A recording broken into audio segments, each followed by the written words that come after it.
साथियों, हमारी भारत भूमि को हर कालखंड में देश की विलक्षण बेटियों ने गौरव से भर दिया है।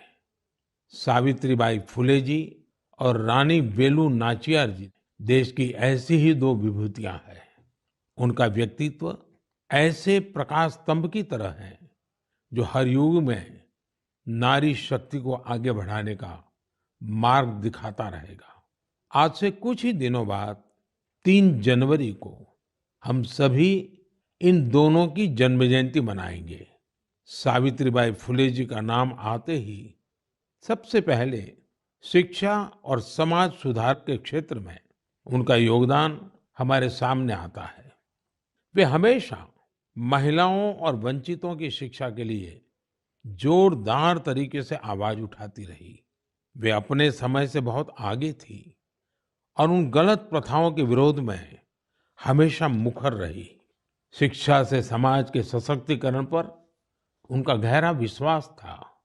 महात्मा फुले जी के साथ मिलकर उन्होंने बेटियों के लिए कई स्कूल शुरू किए।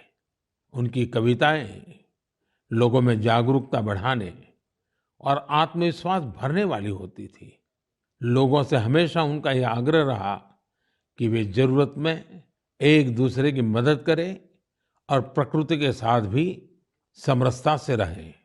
वे कितनी दयालु थी, इसे शब्दों में नहीं समेटा जा सकता।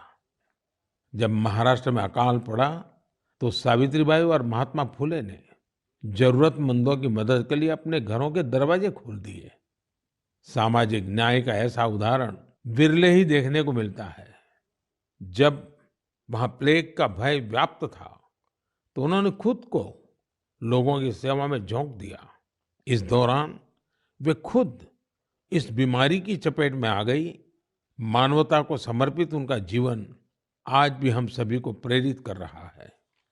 साथियों, विदेशी शासन के खिलाफ संघर्ष करने वाली देश की कई महान विभूतियों में से एक नाम रानी वेलु नाचियार का भी है। तमिलनाडु के मेरे भाई बहन आज भी उन्हें वीरा मंगई यानी वीर नारी के नाम से याद करते हैं। अंग्रेजों के खिलाफ रानी वेलु नाचियार जिस बहादुरी से लड़ी और जो पराक्रम दिखाया वो बहुत ही प्रेरित करने वाला है। अंग्रेजों ने शिवगंगा साम्राज्य पर हमले के दौरान उनके पति की हत्या कर दी थी, जो वहां के राजा थे। रानी वेलु नाचियार और उनकी बेटी किसी तरह दुश्मनों से बच निकली थी। वे संगठन बनाने और मरूद ब्रदर्स यानी अपने कमांडरों के साथ सेना तैयार करने में कई सालों तक जुटी रही। उन्होंने पूरी तैयारी के साथ अंग्रेजों के खिलाफ युद्ध शुरू किया और बहुत ही हिम्मत और संकल्प शक्ति के साथ लड़ाई लड़ी। रानी वेलु नाचियार का नाम उन लोगों में शामिल है जिन्होंने अपनी सेना में पहली बार ऑल विमेन ग्रुप बनाया था।